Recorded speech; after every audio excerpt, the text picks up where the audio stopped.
ಎಲ್ಲರಿಗೂ ನಮಸ್ಕಾರ. R S Flix YouTube ಚಾನಲ್ಗೆ ಸ್ವಾಗತ. ಇವತ್ತಿನ ಈ ವಿಡಿಯೋದಲ್ಲಿ ಮಹಿಳೆಯರು ಕಾಲುಂಗುರ ಧರಿಸಲು ವೈಜ್ಞಾನಿಕ ಕಾರಣವೇನು ಎಂಬುದರ ಬಗ್ಗೆ ನಾನು ಕಂಪ್ಲೀಟ್ ಆದ ಮಾಹಿತಿಯನ್ನು ಕೊಡ್ತೀನಿ. ಎಲ್ಲೂ ಸ್ಕಿಪ್ ಮಾಡ್ದೇನೆ ಕಂಪ್ಲೀಟಾಗಿ ವಿಡಿಯೋ ನೋಡಿ, ಹಾಗೆ ಲೈಕ್ ಮಾಡಿ, ಶೇರ್ ಮಾಡಿ, ಕಮೆಂಟ್ ಮಾಡಿ. ಹಾಗೆ ಇನ್ನು ಯಾರೆಲ್ಲ ಸಬ್ಸ್ಕ್ರೈಬ್ ಮಾಡ್ದೇನೆ ನನ್ನ ಚಾನಲ್ ನೋಡ್ತಿದ್ದೀರಾ, ದಯವಿಟ್ಟು ಸಬ್ಸ್ಕ್ರೈಬ್ ಮಾಡ್ಕೊಳ್ಳಿ. ನೀವು ಸಬ್ಸ್ಕ್ರೈಬ್ ಮಾಡ್ಕೊಳ್ಳೋದ್ರಿಂದ ನಿಮಗೆ ಕಂಟಿನ್ಯೂಸ್ ಅಪ್ಡೇಟ್ ಸಿಗ್ತಾ ಇರುತ್ತೆ. ನೋಡಿ, ಹಿಂದೂ ಧರ್ಮದಲ್ಲಿ ಹಲವು ಸಂಪ್ರದಾಯಗಳಿವೆ. ಅದರಲ್ಲೂ ಮದುವೆಯಾದಂತಹ ಮಹಿಳೆಯರು ಕೆಲವು ಸಂಪ್ರದಾಯಗಳನ್ನು ಅನುಸರಿಸುವುದು ಮುಖ್ಯ ಎಂದು ಹೇಳಲಾಗುತ್ತೆ. ಅಂತಹ ಸಂಪ್ರದಾಯಗಳಲ್ಲಿ ಮದುವೆಯಾದಂತಹ ಹೆಣ್ಣು ಮಕ್ಕಳು ಕಾಲುಂಗುರವನ್ನು ಧರಿಸುವುದು ಕೂಡ ಮುಖ್ಯವಾದ ಸಂಪ್ರದಾಯ. ಮುತ್ತೈದೆಯ 5 ಪ್ರಮುಖ ಮುತ್ತುಗಳಲ್ಲಿ ಕಾಲುಂಗುರವೂ ಸಹ ಒಂದು. ಕೆಲವರು ಇದನ್ನು ಮದುವೆಯಾಗಿರುವುದರ ಗುರುತು ಎಂದು ನಂಬುತ್ತಾರೆ. ಹಿಂದಿನ ಕಾಲದಿಂದಲೂ ಮದುವೆಯಾದಂತಹ ಮಹಿಳೆಯರು ವೈವಾಹಿಕ ಗುರುತಾಗಿ ಕಾಲುಂಗುರವನ್ನು ಧರಿಸುತ್ತಾ ಬಂದಿದ್ದಾರೆ. ತಾಳಿ ಮತ್ತು ಕಾಲುಂಗುರಗಳನ್ನು ಸಮಾಜದಲ್ಲಿ ಹೆಣ್ಣಿನ ರಕ್ಷಣೆಯ ಆಯುಧಗಳು ಎಂದು ಸಹ ಬಿಂಬಿಸಲಾಗುತ್ತೆ. ಕಾಲ್ಗೆಜ್ಜೆ, ಕೈಬಳೆ, ಕಾಲುಂಗುರ ಇವೆಲ್ಲವೂ ಸಹ ಮಹಿಳೆಯ ಸೌಂದರ್ಯವನ್ನು ಹೆಚ್ಚಿಸುತ್ತೆ. ಇವೆಲ್ಲವೂ ಸಹ ಸದ್ದು ಮಾಡುತ್ತೆ. ಹಾಗಾಗಿ ಮನೆಯಲ್ಲಿ ಹೆಣ್ಣು ಮಕ್ಕಳು ಓಡಾಡುವಾಗ ಒಂದು ರೀತಿಯ ಇಂಪಾದ ಧ್ವನಿ ಕೇಳಿ ಬರುತ್ತೆ. ಜೊತೆಗೆ ಮನೆಯಲ್ಲಿ ನಕಾರಾತ್ಮಕ ಶಕ್ತಿ ಹೊರಹೋಗಿ ಸಕಾರಾತ್ಮಕ ಶಕ್ತಿ ಹೆಚ್ಚುತ್ತೆ ಅಂತಲೂ ಹೇಳಲಾಗುತ್ತೆ. ಆದರೆ ಕಾಲುಂಗುರ ಧರಿಸುವುದು ಸಂಪ್ರದಾಯ ಅಷ್ಟೇ ಅಲ್ಲ, ಅದರ ಹಿಂದೆ ವೈಜ್ಞಾನಿಕ ಕಾರಣವೂ ಸಹ ಇದೆ. ಅದೇನಂತ ನಾನು ಹೇಳ್ತೀನಿ ನೋಡಿ.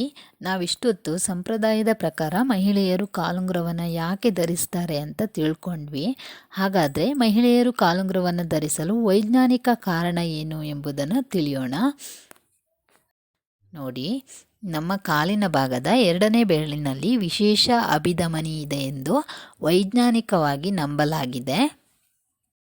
ಇದು ಗರ್ಭಾಶಯಕ್ಕೆ ಸಂಪರ್ಕ ಹೊಂದಿದೆ. ಅಲ್ಲದೆ ಇದು ಗರ್ಭಾಶಯವನ್ನು ನಿಯಂತ್ರಿಸುತ್ತೆ. ಹಾಗೆ ರಕ್ತದೊತ್ತಡವನ್ನು ಸಮತೋಲನಗೊಳಿಸುತ್ತೆ. ಹಾಗಾಗಿ ಮಹಿಳೆಯರು ಕಾಲುಂಗುರವನ್ನು ಧರಿಸುವುದರಿಂದ ರಕ್ತದೊತ್ತಡವು ನಿಯಂತ್ರಣದಲ್ಲಿರುತ್ತೆ. ಹಾಗೆ ಸರಿಯಾದ ಪ್ರಮಾಣದ ರಕ್ತವು ಗರ್ಭಾಶಯವನ್ನು ತಲುಪುತ್ತದೆ. ಹಾಗೆ ಈ ಕಾಲುಂಗುರ ಧರಿಸುವುದರಿಂದ ಮಹಿಳೆಯರ ಋತುಚಕ್ರವು ಕ್ರಮಬದ್ಧವಾಗಿರುತ್ತೆ. ಅಂದರೆ ಕೆಲವರಿಗೆ ವೈವಾಹಿಕ ಜೀವನದಕ್ಕಿಂತ ಮೊದಲು ಋತುಚಕ್ರದಲ್ಲಿ ತುಂಬ ಏರುಪೇರುಗಳಿರುತ್ತೆ. ಆದರೆ ಈ ಕಾಲುಂಗುರ ಧರಿಸುವುದರಿಂದ ಋತುಚಕ್ರವು ಕ್ರಮಬದ್ಧವಾಗುತ್ತೆ. ಮಹಿಳೆಯರು ಈ ಕಾಲುಂಗುರ ಧರಿಸುವುದರಿಂದ ಮಹಿಳೆಯರ ಸಂತಾನೋತ್ಪತ್ತಿಯ ಅಂಗಾಂಗಗಳನ್ನು ಆರೋಗ್ಯವಾಗಿಡಲು ಸಹಾಯ ಮಾಡುತ್ತೆ. ಯಾಕೆ ಮದುವೆ ಆದಂತಹ ಮಹಿಳೆಯರು ಕಾಲುಂಗುರವನ್ನು ಧರಿಸಬೇಕು ಅಂತ ಹೇಳ್ತಾರೆ ಅಂದರೆ, ಮಹಿಳೆಯರು ಆ ಟೈಮಲ್ಲಿ ಗರ್ಭ ಧರಿಸುವಂತಹ ಸಿಚುವೇಶನ್ ಅಲ್ವಾ. ಹಾಗಾಗಿ ಇದು ಮಹಿಳೆಯರಿಗೆ ಗರ್ಭ ಧರಿಸಲು ಉತ್ತಮ ಆರೋಗ್ಯವನ್ನು ಒದಗಿಸುತ್ತೆ. ಆದ್ದರಿಂದ ಮದುವೆಯಾದಂತಹ ಮಹಿಳೆಯರು ಕಾಲುಂಗುರವನ್ನು ಧರಿಸಬೇಕು ಅಂತ ನಮ್ಮ ಹಿರಿಯರು ಹೇಳಿದ್ದಾರೆ. ಹಾಗೆ ಈ ಬೆಳ್ಳಿಯನ್ನು ಉತ್ತಮ ವಿದ್ಯುದ್ವಾಹಕ ಎಂದು ಪರಿಗಣಿಸಲಾಗಿದೆ. ಇದು ಭೂಮಿಯಿಂದ ಪಡೆದ ಧ್ರುವೀಯ ಶಕ್ತಿಯನ್ನು ಎಳೆಯುವ ಮೂಲಕ ಇಡೀ ದೇಹವನ್ನು ತಲುಪುತ್ತದೆ.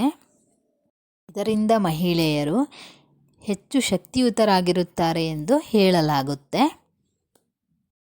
ಈ ಇನ್ಫಾರ್ಮೇಷನ್ ನಿಮಗೆ ತುಂಬ ಯೂಸ್ಫುಲ್ ಆಗಿದೆ ಅಂತ ಅಂದ್ಕೊಳ್ತೀನಿ. ಇನ್ನು ಯಾರೆಲ್ಲ ಸಬ್ಸ್ಕ್ರೈಬ್ ಮಾಡ್ದೇನೆ ನನ್ನ ಚಾನಲ್ ನೋಡ್ತಿದ್ದೀರಾ, ದಯವಿಟ್ಟು ಸಬ್ಸ್ಕ್ರೈಬ್ ಮಾಡ್ಕೊಳ್ಳಿ. ನೀವು ಸಬ್ಸ್ಕ್ರೈಬ್ ಮಾಡ್ಕೊಳ್ಳೋದ್ರಿಂದ ನಿಮಗೆ ಕಂಟಿನ್ಯೂಸ್ ಅಪ್ಡೇಟ್ ಸಿಗ್ತಾ ಇರುತ್ತೆ.